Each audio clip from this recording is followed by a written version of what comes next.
நாளைக்கு பிப்ரவரி 1 தைப்பூசம் ஞாயிற்றுக்கிழமையாக வருது. எல்லாரும் வீட்டில் இருப்பீங்க.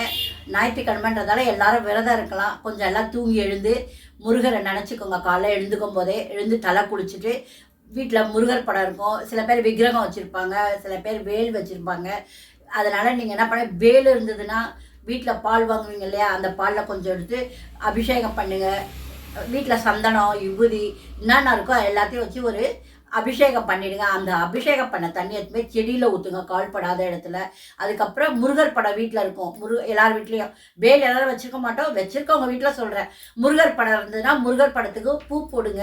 உங்களால் முடிஞ்சது என்ன பூ இருக்கோ போடுங்க. ஆனால் செவ்வாழை போட்டால் அவ்வளோ நல்லது.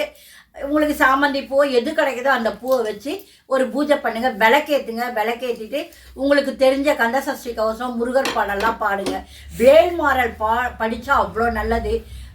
15 ரூபா தான் அந்த புக்கு. அப்புறம் கந்தசஷ்டி கவசம் படிங்க, கந்தகுரு படிங்க.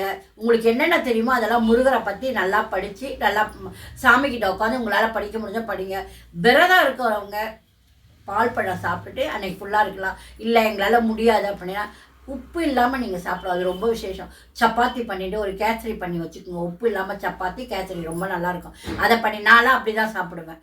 முருகர் ரொம்ப சக்தியான கடவுள். நாளைக்கு அந்த தைப்பூசத்தை யாரும் மிஸ் பண்ணாதீங்க. தைப்பூசம் தான் ரொம்ப முக்கியமானது. தயவு செஞ்சு எல்லாரும் முருகரை நினச்சி நாளைக்கு விரதம் இருங்க.